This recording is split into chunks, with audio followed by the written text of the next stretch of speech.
Norman Rockwell was an American painter and illustrator who created works that reflected his country's culture and had a broad popular appeal in the United States.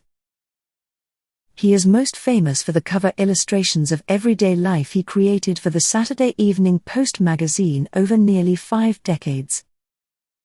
He executed his scenes with humor and respect for his subjects, and with an attention to detail that would make the viewer want to sigh and smile at the same time. Norman Rockwell was the second of 2 sons born to Jarvis and Anne Rockwell on February 3, 1894, in New York City. Rockwell's father was the manager of the New York office of a Philadelphia textile firm, and his mother was a homemaker. In 1902, Norman's grandmother passed away, and he and his family moved to Manhattan to live with his grandfather. As a child, Norman felt overshadowed by his older brother, who was a first-rate student and athlete. Norman, by contrast, was slight and pigeon-toed, squinting at the world through owlish glasses. His grades were barely passing, and he struggled with reading and writing. Growing up in an era when boys were still judged largely by their body type and athletic prowess, he felt like a long skinny nothing, he said. All I had was the ability to draw, which as far as I could see, didn't count for much. But I began to make it my whole life. By the time Norman reached teenage years, his extended family had moved out of New York City to Mamaroneck. Rockwell lived on the 3rd floor, and could see the Long Island Sound from his bedroom window. His time at Mamaroneck High School was 3 years of unrelenting academic struggle. Especially poor in algebra, he quit high school in 1911 after his junior year. Norman began taking art classes at the Chase School of Art, where he had his first instruction in the history of art. He enrolled in the National Academy of Design, and finally joined the Art Students League. There, he was taught by Thomas Fogarty and George Bridgman. Fogarty specialized in illustration, which prepared Rockwell for early commercial commissions. Bridgman, meanwhile, taught him further technical skills for life studies. Bridgman constantly scolded his students over the importance of mastering anatomy. Don't think color's going to do you any good. Or lovely compositions. You can't paint a house until it's built. His students adored him and vied for his approval. Rockwell, who won the Thomas Fogarty Illustration Class Award for 1911, received his first freelance assignment from Condé Nast at age 17, and thereafter provided illustrations for several magazines. In 1912, Rockwell showed his work to Boys' Life magazine, published by the Boy Scouts of America. They were impressed, and Rockwell was hired as a staff artist. In this role he received $50 a month for one completed cover and a set of story illustrations. His first cover was Scout at Ship's Wheel, which appeared on the September 1913 edition. Soon Rockwell was promoted to the art editor for the magazine. He was 19 years old, and held the job for 3 years. In all, Rockwell produced 34 covers for Boys' Life, the last appearing in 1976, celebrating the American bicentennial. He also illustrated Boy Scout books, such as the Boy Scout Hike Book, and Boy Scouts Courageous. Rockwell himself was not particularly outdoorsy, he tended to be rather neat, and preferred not to get dirty. Rockwell loved illustrating stories in books and magazines. He felt that he had the freedom to paint any passage from the story he wanted. He also felt free from having to devise his own storyline. He illustrated over 108 stories for Boys' Life magazine during his career. In 1914, when Rockwell was 20, he and his parents moved to a boarding house in New Rochelle, New York, which was then something of an art colony, with easy access to New York by rail. One of New Rochelle's elite resident illustrators was the star cover artist for the Saturday Evening Post, Joseph Christian Leyendecker, or J.C. Leyendecker, as he was commonly known. As magazines and newspapers were the main form of popular entertainment and news in the 1920s, Rockwell and Leyendecker enjoyed what was then a lucrative profession. Before the rise of radio and the movies, the Illustrator served as a visual storyteller for the world. Their artwork was highly regarded, and in great demand, especially for advertising. Rockwell would remain in the town for the next 27 years, a period of his career that was very productive and rewarding. Rockwell's talent at touching his viewers' emotions was prized, not only by magazine art editors, but also by advertisers. Rockwell's advertising career started in 1914 with a Heinz ad in the Boy Scout Handbook, and ended 64 years later in 1976 with Lancaster turkeys. Rockwell's narrative style lent itself to advertising, and the editor of the Saturday Evening Post advised him to charge double the fee that he received for a post cover. Rockwell was known for his attention to detail. Every part of the painting was significant, and had to be perfect in his eyes. This earned him a reputation of being devoted to accuracy, and made him the favorite go-to person for a company's advertising campaign. Color photography was still rare and expensive, and the quality of reproduction was poor at best. Illustrators like Rockwell were given some artistic license to exaggerate, improving the effectiveness of their images. Rockwell was well known for his ability to caricature his illustrations without losing its realism. His paintings seem to have the look of fantasy, but still maintain their feeling of reality. With the addition of larger eyes, rosier cheeks, and putting more emphasis on other facial features like ears, noses and toothy smiles, gave his characters more life and charm. His ability to do the same with food is equally noticeable. His use of the perfect shade of golden brown on a roasted turkey, and arranging blemish-free veggies and fruit, dazzled the viewer with fantastic expectations of culinary delight. These classic images that emerged during Rockwell's early career captivated his viewers.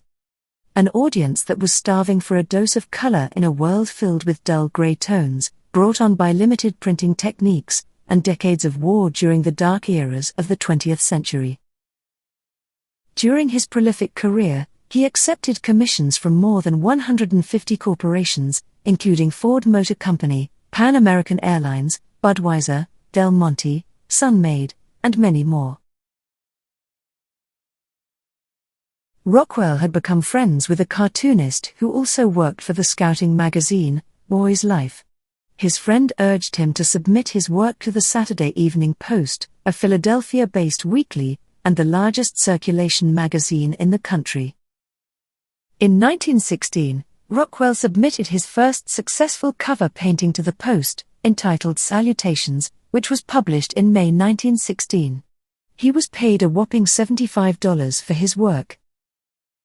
After selling his first 2 covers to the Saturday Evening Post, he decided that being a freelance artist was best for his career, and he left his job with Boy's Life.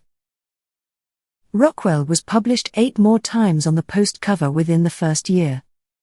Magazine editors were quick to recognize the human touch in Rockwell's exceptional compositions. For Americans, Rockwell presented a picture of who we are, and what we could be.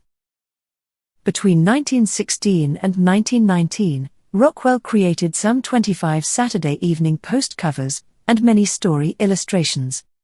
His success on the cover of the Post led to covers for other magazines of the day, most notably the Literary Digest, The Country Gentleman, Leslie's Weekly, Judge, People's Popular Monthly and Life magazine. Life magazine featured his work in a full-page advertisement for new subscriptions, making Rockwell a national phenomenon. Rockwell considered Life magazine to be the greatest show window in America. In 1916, Rockwell met schoolteacher Irene O'Connor at the boarding house where he lived. She was an Irish Catholic, and 3 years his senior, with a personality that alternated between wild bursts of activity and extreme melancholy. It was love at first sight. He immediately proposed, and she accepted. The marriage was not easy, however, since Irene expected him to have a regular work schedule, and wanted his companionship for many social events. Later, commenting on their relationship, Rockwell said, "After we'd been married a while, I realized that she didn't love me. The marriage, which produced no children, somehow lasted nearly 14 years. Irene was Rockwell's model in Mother Tucking Children into Bed, published on the cover of the Literary Digest in January 1921.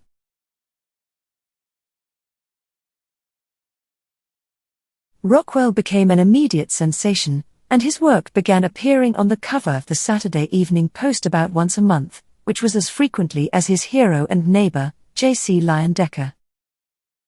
The two illustrators eventually became friends. Rockwell spent many pleasant evenings at Leyendecker's Hilltop Mansion, an eccentric household that included Leyendecker's illustrator brother Frank, his sister, Augusta, and Leyendecker's partner, Charles Beach. Journalists who interviewed Rockwell at his studio in New Rochelle in the early 20s were charmed by his boyish appearance and abundant modesty. He would invariably respond to compliments by knocking on wood and claiming that his career was about to collapse. Asked about his artistic gifts, he brushed them off, saying, "I agree with Thomas Edison when he says that genius is 1% inspiration and 99% perspiration." Rockwell was 24 years old, and a married man, when he attempted to enlist in the United States Navy in 1918. He was underweight on his first attempt, and so he had to resort to the tried-and-true method recommended by recruiters, of stuffing himself with bananas, donuts and all the water he could swallow. Shortly afterward, Rockwell was officially a sailor. While awaiting a duty assignment, several people noticed that he could draw. He was assigned to the Charleston Navy Yard's official publication, Afloat and Ashore, where he created cartoons and print layouts for the magazine. The work only took him 2 days a week, and the rest of the time he could work on anything he wanted, as long as it related to the Navy. He was given the role of a military artist, and did not see any action in a war zone during his tour of duty. Rockwell survived the 1918 Spanish flu pandemic while stationed at Charleston, and eventually moved his studio on the base to the commanding officer's site of employment on the USS Hartford. Not long after his transfer to Commander Ellis's staff, the war ended, and Norman Rockwell found himself discharged from the Navy, and a civilian once again. Rockwell had been painting the annual covers for the Boy Scout magazine, Boy's Life, for several years, but by 1924 he had grown weary of the commission. He raised his concerns with the publisher, and not wishing to lose him, they offered him a highly lucrative new contract to continue his work. Feeling affluent, Rockwell built himself a new house near New Rochelle. He was to live in several different houses during his time there. In 1925, Rockwell was commissioned to create this picture, which was the Post's first 4-color cover illustration. It appeared in the February 6, 1926 issue of the magazine. In the same year, he started his most lucrative and long-lasting assignment, the Norman Rockwell Annual Boy Scouts calendar. It became the most popular calendar in America, and Rockwell painted a new Boy Scout illustration every year from 1926 to 1965. He only missed 2 years over that period of 39 years. Until 1929, Rockwell had produced the paintings without charging the Boy Scouts. After that, the calendar manufacturers paid Rockwell for the paintings. Boy Scouts of America was given all reproduction rights for the calendar painting, and they published it on the cover of the Boy Scout magazine each year. His annual contributions to the Boy Scouts calendars between 1925 and 1976 earned him the Silver Buffalo Award in 1939, the highest adult award given by the Boy Scouts of America. Much later, in 1968, Boy Scout executives and the printers of the Boy Scout calendar implored Rockwell to include himself, for the first time, in the next calendar in honor of his 75th birthday. Rockwell reluctantly agreed.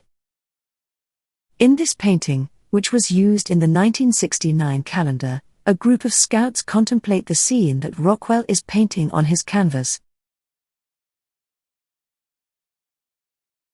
In August 1926, Rockwell, whose hobbies were work and more work, decided to take a break from family life so that he could focus all his energy on his painting. He stayed at a 3-room cabin, owned by his wife Irene's family, at Louisville Landing in Upper New York State. He lived by himself in the cabin, fished in the St. Lawrence River, and painted at a nearby rented studio. Rockwell had previously spent his summers at the landing, and he was well known by the villagers who often secretly watched him as he painted. The landing inspired Rockwell's appreciation for small-town life, which often blossomed into covers for the Saturday Evening Post. On an earlier occasion, Rockwell had visited the town's small dance hall with his brother-in-law, Howard, and Irene's father. Several couples ringing the perimeter of the dance floor were playing with Ouija boards, supposedly to receive messages from the spirits, all of which intrigued Rockwell. Later, the event inspired this illustration, Ouija board, which appeared on the May 1, 1920 cover of the Saturday Evening Post. In 1926, while on one of his walks, a young girl, painting a landscape, was too embarrassed to show her work to Rockwell, and ran away, when she recognized the famous illustrator coming towards her. Later, Rockwell used the scene as inspiration for April showers, showing the shy young artist from Louisville Landing, in full flight, with a painting of her grandfather's field under her arm.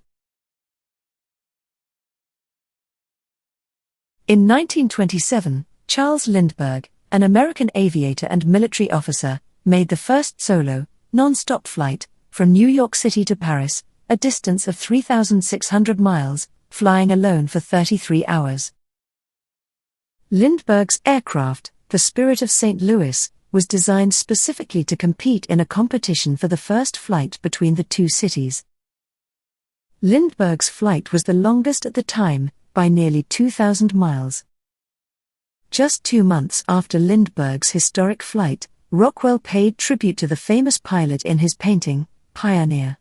It was published on the July 23, 1927 cover of the Saturday Evening Post, celebrating the heroic ideal the aviator personified, to Americans and millions of people around the world. These paintings and illustrations showcase Rockwell's talent for capturing everyday American life, and his ability to tell compelling visual stories.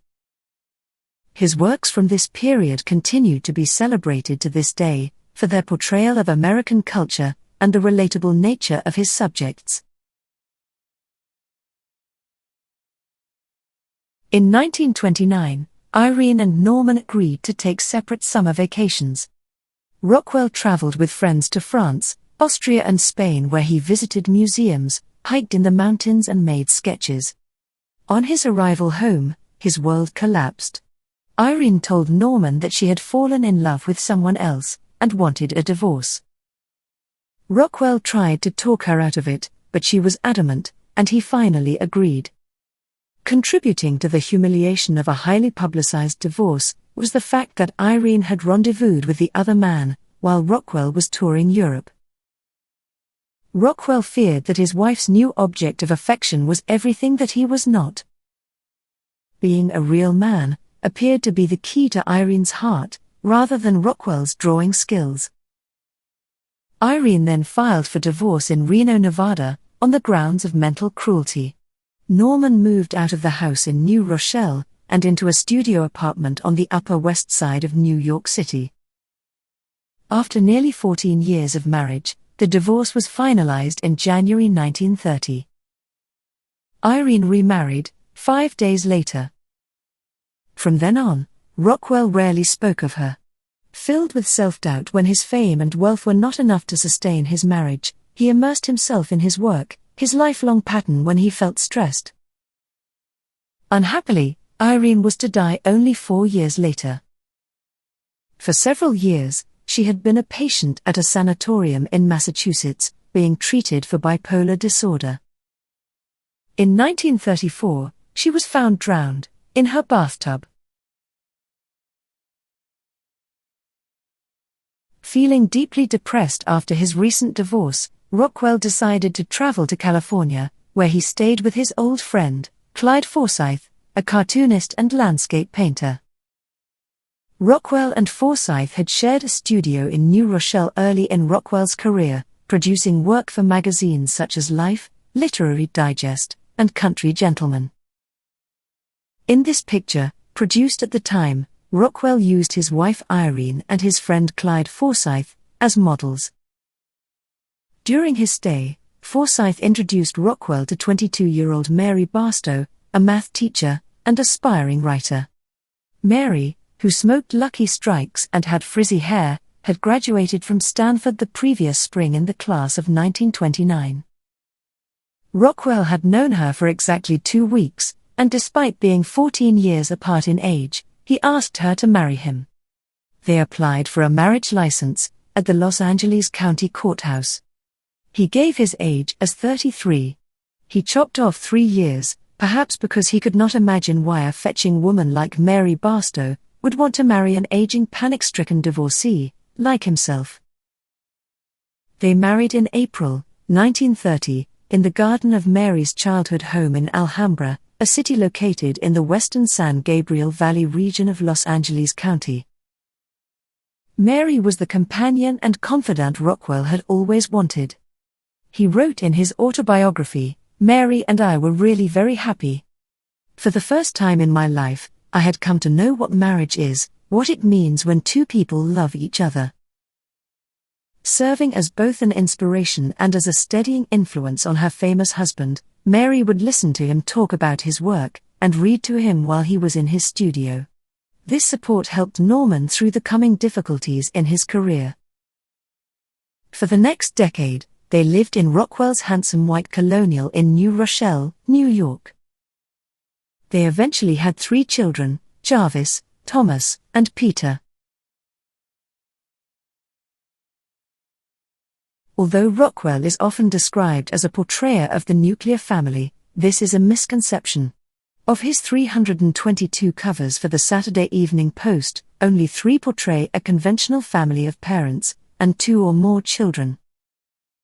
Rockwell culled the majority of his figures from an imaginary assembly of boys, fathers and grandfathers, who convene in places where women seldom intrude. Boyishness is presented in his work as a desirable quality, even in girls. Rockwell's female figures tend to break from traditional gender roles, and assume masculine guises.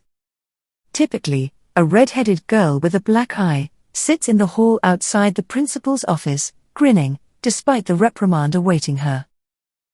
Despite the characterization of Rockwell as a storyteller, his images don't really provide narratives, so much as they dramatize events.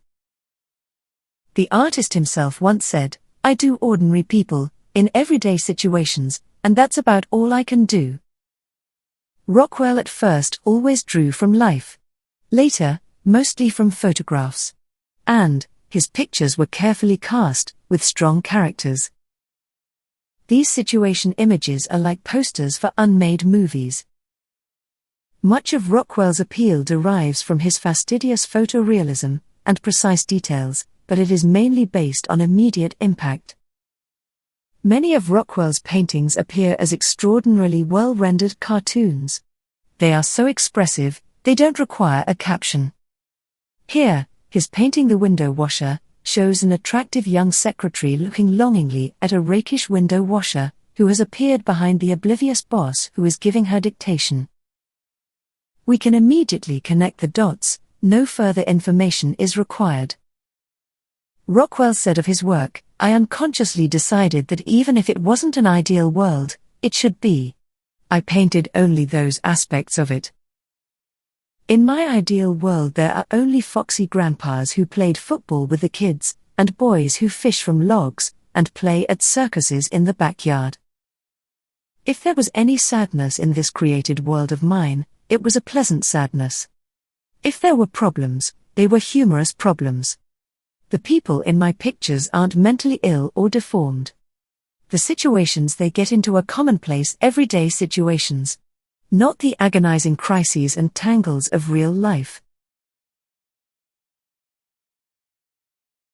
After an idyllic wedding, Mary and Norman's first summer together should have been a season of possibility. However, Mary began to feel excluded from her husband's company. Rockwell entered what he described as the worst depression of his life. It would not lift completely for 4 years. At a time when his personal life had stabilized, his self-confidence in his work rapidly deteriorated. Indecision and procrastination overwhelmed him. He was unable to identify what was different in how he worked, and yet, he was sure that nothing he created was any good. He felt beset by feelings of inadequacy, and unable to make even the smallest decision. I began to go out to the studio at all hours to look at my picture, and reassure myself that it wasn't as bad as I'd suddenly remembered it to be, he said. In 1932, after seeing a play in which the hero, having trouble with his work, took all his savings and went abroad, Rockwell decided that this perhaps was the answer for him too. He persuaded Mary to accompany him to Paris, in the expectation that a shift of scenery, and the cultural richness of Paris, might rekindle his dwindling vitality and confidence. Mary agreed, and they sailed quickly with the first of their 3 children, Jarvis, who was only 5 months old.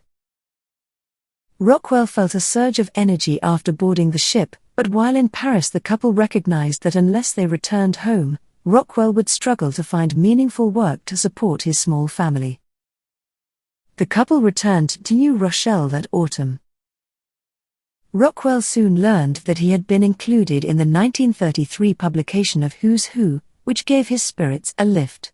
He resumed working in his studio, and Mary spent her time preparing for the birth of their second child, Thomas.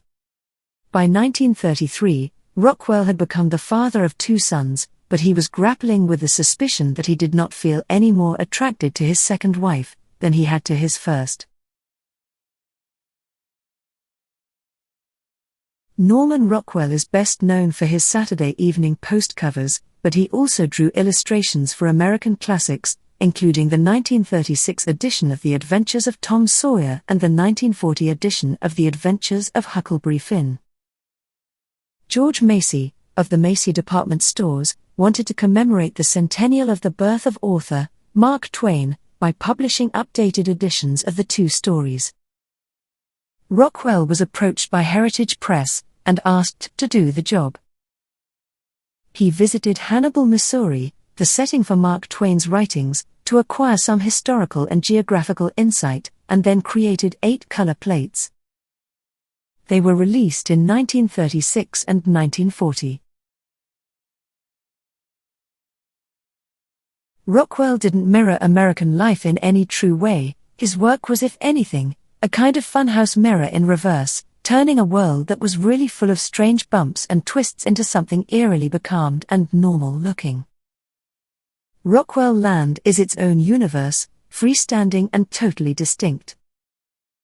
We now think of his work as of the past, but even in its own time it didn't reflect reality. In 1936, his editor at the Saturday Evening Post was fuming to Rockwell that the subject of his illustration, the ticket agent, a glum, bony man trapped behind the cage of a window at a small-town train station, came off as too provincial. We feel it would be more typical of millions of our citizens if he worked in a town of between 10 and 50,000 inhabitants, and not in such hick town surroundings. In 1939, after living and working in New Rochelle, New York, for 25 years, Rockwell, by now a conflicted and world-weary artist, began searching for a restful escape from his hectic and fast-paced life. He and his family relocated to Arlington in Vermont, and bought a farmhouse set on 60 acres, located near the covered bridge on River Road.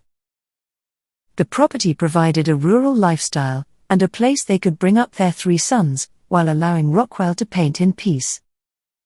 After establishing themselves as full-time residents, the Rockwell family wholeheartedly immersed themselves in the Arlington community. Jarvis, Thomas, and Peter enrolled at local schools, and Norman and Mary became members of local organizations, attended monthly town hall meetings, and were frequently seen at square dances at the Arlington Grange. It was in Vermont that Rockwell began using his neighbors as models, and telling stories about everyday life that visualized something essential about the country. Rockwell's success, stemmed to a large degree from his careful appreciation for everyday American scenes, the warmth of small-town life in particular. Often what he depicted was treated with a certain simple charm and sense of humor. Some critics dismissed him for not having real artistic merit, but Rockwell's reasons for painting what he did were grounded in the world that surrounded him. Rockwell was known for his portraits, and his own sons received the treatment on a number of occasions. First son Jarvis appeared in at least 5 drawings created in charcoal, pencil, and pastel on paper, and one oil on canvas that was later reproduced in the January 1941 issue of Parents magazine. Rockwell also called on his eldest son to pose for some of his most iconic Saturday Evening Post covers, including 1939's Marble Champion, the first cover Rockwell created after moving to Arlington. Jarvis is the young boy in the red beanie. Eager to reinvent his art by finding new models and subjects, Rockwell became a proud New Englander. However, unlike the typical relaxed Vermonters whom he would portray in his paintings, Rockwell didn't have 10 seconds to spare. A nervous man, he drank Coca-Cola for breakfast, was afflicted with backaches and coughs, and wouldn't swim in the river flowing through his property, insisting that the water was too cold. By the 1940s, Time magazine had already christened Rockwell as probably the best-loved U.S. artist alive, while the New York Times had affectionately compared his paintings to Mark Twain's novels. In January 1941, almost a year before the Japanese attack on Pearl Harbor, President Franklin Roosevelt gave his 1941 State of the Union address.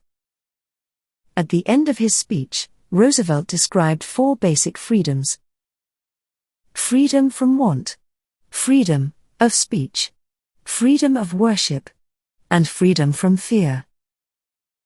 While his speech planted the seeds of inspiration, staunch isolationists rejected FDR's call to support his allies, claiming that it promoted war.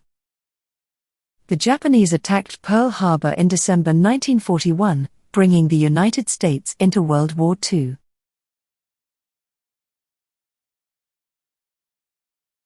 In the spring of 1942, Rockwell came up with the idea of illustrating President Roosevelt's 4 freedoms as war posters for the U.S. government's Office of War Information. But department officials snubbed him. Rockwell refused to be beaten, and began thinking of ways he could illustrate the 4 freedoms. He finally decided to use his Vermont neighbors as models, and express the ideas in simple everyday scenes. He spent the next 7 months in a state of jittery exhaustion, as he proceeded to create his pictures. The freedom of speech painting showed one of his neighbors at a town meeting who had argued for the building of a new high school in Arlington. The neighbor found no support for his idea, but the meeting had listened respectfully to his views. Rockwell considered this was a good example of freedom of speech in action, and used it as the model for his painting. Rockwell considered freedom of speech to be the best of the 4 that he painted. Coming up with an idea for a painting on freedom of worship was more difficult. After making several false starts, he painted a close-up portrait of 7 individuals united in prayer. Freedom to worship included the words in golden letters at the top of the canvas, each according to the dictates of his own conscience. Rockwell's picture, Freedom from Want, shows his own family. The Rockwell's cook is shown presenting the turkey. His wife, Mary, can be seen on the left side of the table. His mother is the elderly lady seated across from her. Rockwell later recalled, "Mrs. Wheaton cooked it, I painted it, and we ate it. That was one of the few times I've ever eaten the model." The final painting, Freedom from Fear, was produced at the time of the London Blitz. It shows a husband and wife watching their 2 children who are asleep. The man carries a newspaper, with a headline referring to the bombing of London. In retrospect, Rockwell thought Freedom from Fear was, in his own words, based on a rather interesting idea. While European cities were in flames, American families could rest assured that their children slept free from the fear of injury and death. The series was completed in 7 months, and when the editor of the Saturday Evening Post saw the paintings, he decided to publish them within the magazine, accompanied by essays from contemporary writers. In May 1943, the U.S. Department of the Treasury partnered with the Post to use the 4 freedoms to sell war bonds and stamps, printing over 4 million posters of the paintings. The originals of the series toured in 16 cities, and brought in more than $130 million toward the war effort. Rockwell's paintings showed up as posters in post offices, schools, railroad stations, and other public and semi-public buildings. More than 1 million people lined up to see the paintings, which were put on display in department stores, rather than museums.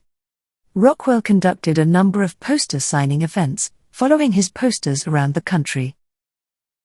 After completing that tour, the paintings rode the rails to a wider assortment of towns and cities, where Americans could admire Rockwell's works in a custom-made train carriage. In 1945, The New Yorker reported, they were perhaps received by the public with more enthusiasm than any other paintings in the history of American art. Rockwell did face some criticism for his 4 Freedoms paintings. Some critics pointed out that Rockwell's depictions did not fully represent the diversity of the American population. They claimed the works emphasized an idealized white small-town American lifestyle and the American institutions that underpinned them. Some Europeans criticized the painting, Freedom from Want, as an image of American gluttony. This was seen by some as a symbol of excess, rather than a representation of freedom from want. Despite these criticisms, Rockwell's 4 Freedoms paintings have endured as iconic representations of American ideals and values, although more modern interpretations, like this one, show how much our ideas of normal have changed since 1943.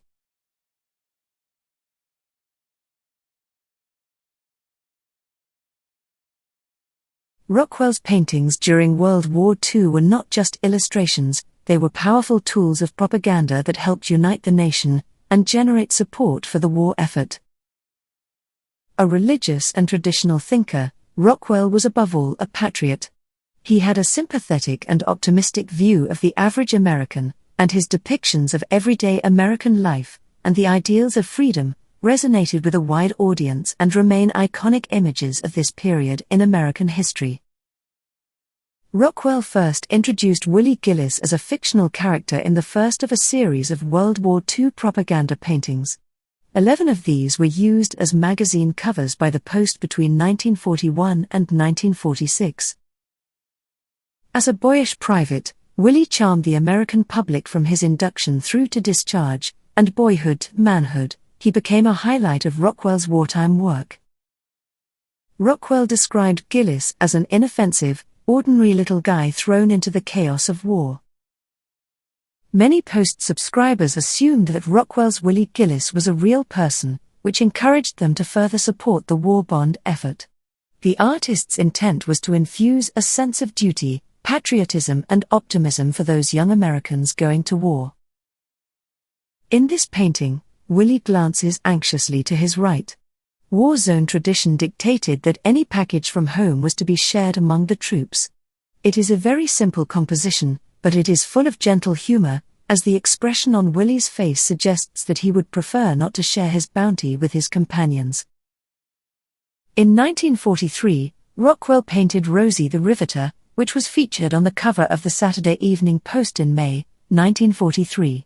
This painting became an iconic representation of American women working in factories and shipyards during World War II.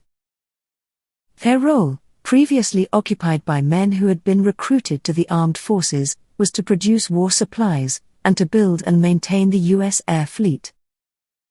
The female workers were invaluable to the U.S. war effort, and Rosie inspired women to give up their domestic roles and to seek work in the factories. The strong, proud woman, modeled after a telephone operator who worked close to Rockwell's home, is depicted with a ham sandwich in her left hand and a rivet gun resting across her lap. She is posed against an image of the American flag. Hitler's manifesto, Mein Kampf, is the footrest under her shoe. In 1943, a fire in Rockwell's studio, which he believed started after ashes dropped out of his pipe onto the cushion of a window seat, destroyed his entire studio and its contents, including the collection of his own work. Rockwell was initially devastated by the loss, as the artworks, period costumes and props were irreplaceable. In an effort to recover, he and his family relocated to an 18th-century farmhouse in West Arlington, where the artist converted an old barn into a new working studio. The new property was less isolated, and he became close friends with his neighbors and the entire community in Vermont. Rockwell was a workaholic, painting 7 days a week and leaving family and financial management to his wife. Mary's 2 oldest sons were spending most of their time away from home at boarding school in New York, and her youngest son was only 6 years away from entering college himself. Mary, suffering from feelings of loneliness, turned to alcohol for solace. By early 1948, Mary was showing signs of mental fatigue and began driving the 90 minutes to Stockbridge, Massachusetts, for psychiatric treatment at the Austin Riggs Center. Sometimes, she also visited her 2 oldest sons, before returning to Arlington. Rockwell agreed that his absorption in his work was detrimental to his family, but he also believed that Mary could get well, if she figured out what would make her happy. That was the year that Christmas Homecoming, the defining image of toasty holiday togetherness, appeared on the cover of the Post. It is the only painting in which all 5 members of the Rockwell family appear together. A Christmas Day gathering is interrupted by the arrival of son Jarvis, whose back is turned toward the viewer. He receives a joyous hug from his mother Mary, as a room full of relatives and friends look on with visible delight. Younger sons Peter and Tom are to the left of the picture. In reality, there was no family gathering for the Rockwells that Christmas, only distance and discontent. In 1951, Mary suffered a nervous breakdown and became a voluntary resident at Austin Riggs for a time. The facility catered for patients who could afford months, and even years of care. Mary suggested to Rockwell that they should get a divorce. In response, he wrote to her, assuring her of his complete love and devotion, acknowledging that he was extremely difficult at times, due to his absorption in his work, and expressing his conviction that they could save the marriage. The letter had its intended effect, as Mary did not bring up the issue of divorce again. Despite the domestic warmth captured in his illustrations, Rockwell himself was emotionally reticent, depressed, and plagued by near-constant anxiety. He spoke regularly with Mary's doctor, and became interested in entering therapy himself. He was referred to an analyst on the staff, Erik Erikson, a German émigré who was one of the most highly regarded psychoanalysts in the country. For Rockwell, the immediate crisis was his marriage. He bemoaned his shared life with an alcoholic whose drinking, he said, made her petulant and critical of his work. Erikson was a great listener, and their time together wasn't really psychoanalysis, so much as counseling and support, and Rockwell needed that. "All that I am, all that I hope to be," Rockwell later said, "I owe to Mr. Erikson." By the end of 1953, Rockwell decided to leave Arlington and relocate his family to be nearer to the treatment center in Stockbridge. By spring, the family had moved into a new house and studio, and Rockwell and Mary began attending live model sketching classes together. Her condition did not improve with the change of scene. She continued to have severe bouts of depression and would walk for hours around trying to shake the feeling and her suicidal urges. Rockwell himself was struggling with the exits his sons were making, and the scary challenge of starting life anew, in Stockbridge, with only Mary. His willingness to move for her treatment was a sign of his own developing awareness that he was contributing to her troubles. During the summer, Rockwell worked on the Saturday Evening Post cover for September 25, 1954, titled "Breaking Home Ties," which depicted a smartly dressed college-bound young man sitting on the running board of an old truck and waiting eagerly for the train. Years later, Rockwell acknowledged that the exodus of his own family and his own relocation at the time had inspired this painting. It is no secret that Rockwell relied on photographs to achieve the seeming naturalism of his paintings. But the extent and sophistication of his use of photography from the late 1930s on will come as a surprise to many of his fans and detractors. Rockwell did not shoot his own pictures, but employed professional photographers to do the job. Rockwell orchestrated every other aspect of studio sessions. He found and bought props, recruited friends, acquaintances and relatives as models, constructed sets, and conceived scenes like a Hollywood movie director. Much to the annoyance of purists, who believed that art should always be produced freehand, Rockwell would, with the aid of a projector, trace and sketch the images onto his canvas before composing his intricate narrative paintings. Though his models were nearly always friends of acquaintances, Rockwell rotated a small squad of photographers who would record under his direction scenes that the painter himself would compose. From behind the camera, he had the meticulous eye of a film director, and almost all of his works were traced from these photographs. The same photographic techniques were used when Rockwell painted The Rookie for the March 2, 1957 cover of the Saturday Evening Post. Rockwell had convinced the Red Sox baseball team management to send him 4 players from the starting lineup to Stockbridge, Massachusetts, deep in Red Sox country. At the time, the team members did not even know who Rockwell was. He also had a local high school baseball star pose as the new rookie player. Although Mary and her husband had been keeping weekly appointments at Austin Riggs, it was clear that Mary's condition had worsened, and in the autumn, she needed shock therapy. Rockwell drove her to Hartford for weekly treatments, which continued for a year. In August 1959, tragedy struck when Mary unexpectedly died from heart failure, at the age of 51. The long-term abuse of alcohol and potent drugs used in her treatment, in conjunction with electric shock treatments, probably triggered heart failure. She was buried at the Stockbridge Cemetery. Rockwell was very badly shaken and he became unfocused, disturbed, and depressed. His family and friends rallied around him. In 1959, Rockwell took time off from his work to grieve. It was during that break that he and his son Thomas produced Rockwell's autobiography, My Adventures as an Illustrator. It was evident from the beginning that Rockwell had little interest in interpreting the anecdotes he recounted, and Tom even had to convince him to mention his first marriage.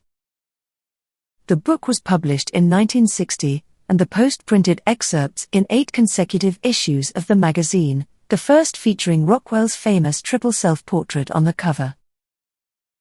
Rockwell spoke little about his wife in the weeks and months following her death. After 3 turbulent decades of marriage, Mary had been taken from his life without warning. For months, Rockwell's therapist had been suggesting Rockwell join a group and get out of the house. He finally signed up for a weekly course, Discovering Modern Poetry, at the local library. The group leader, Molly Punderson, a former English teacher, had recently retired and moved back to her native Stockbridge. Molly and Rockwell became friends. He was no great student, she recalled. He skipped classes, made amusing remarks, and livened up the sessions. The couple were married in St. Paul's Episcopal Church, Stockbridge, in October 1961. Only members of both families, and a few close friends, attended the ceremony. Their marriage appeared to be extremely successful. They traveled extensively together, and when they were home, Molly protected his privacy so that he could maintain his productivity, despite signs of aging and eventually, ill health. She satisfied his desire for intelligent companionship and required little in return. Rockwell did have a serious side, and he often surprised his massive fan base by making pictures that cut deep. "Most of the time, I try to entertain with my post covers," he said. "But once in a while, I get an uncontrollable urge to say something serious." His 1961 painting, The Golden Rule, was the type of subject he would illustrate in the future. The painting, which appeared on the cover of the Post on April 1, 1961, was well received by readers. But Rockwell's relationship with the Post had been deteriorating. Its editors had concluded that his brand of folksy humanism was old-fashioned. That summer, the new regime unveiled its plans for a revamped Post, including artwork that would be considerably more abstract than anything that has so far appeared in the magazine.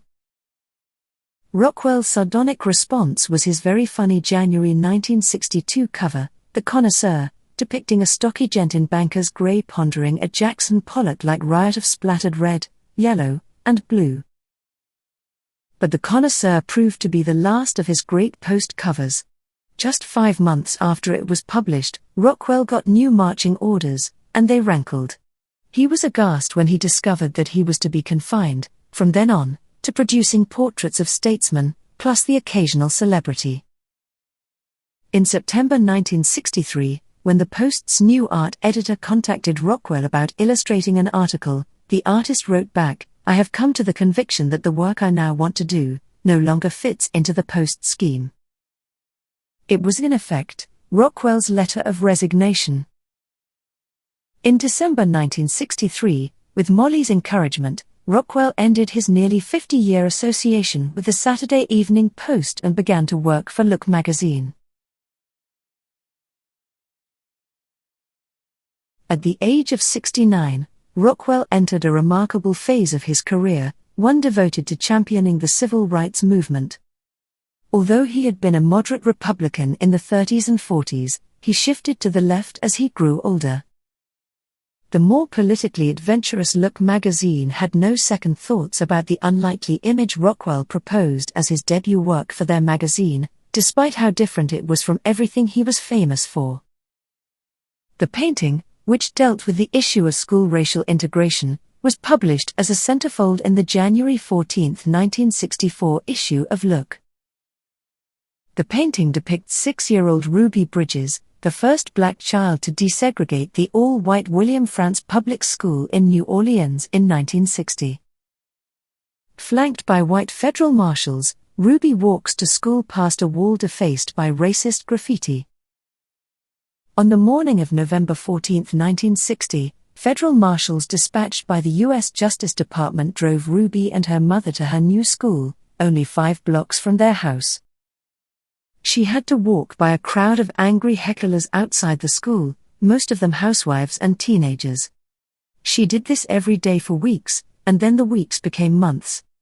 It took more than 10 years for the New Orleans public schools to fully integrate, and even longer for the local Catholic schools to follow suit.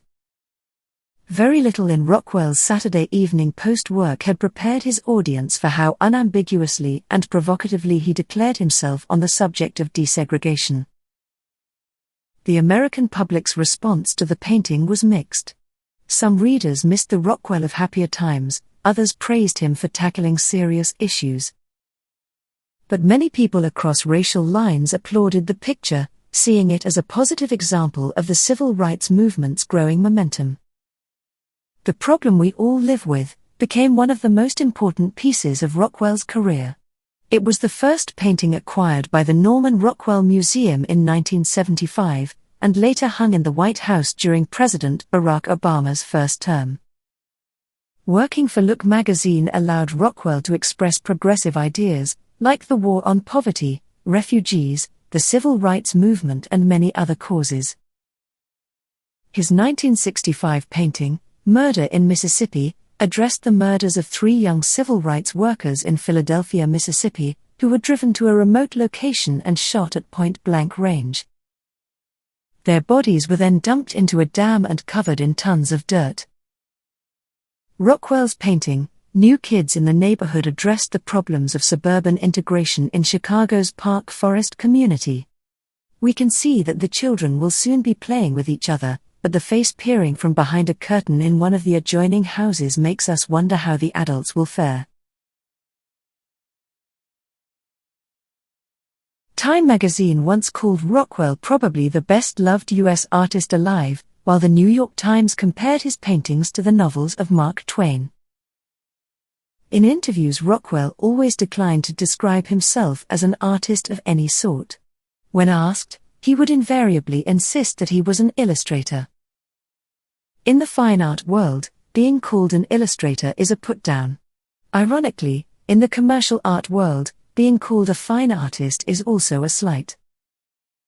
In 1968, Bernie Dannenberg, a young art dealer who was just opening a gallery on Madison Avenue in New York, convinced Rockwell to agree to an exhibition at his gallery, the first major show of Rockwell's work in New York. He put Rockwell's painting, Saying Grace, in the window of his gallery, and hung 40 other paintings by Rockwell inside. The exhibition was immensely popular, and launched the Rockwell Revival, and the Rockwell Reappraisal.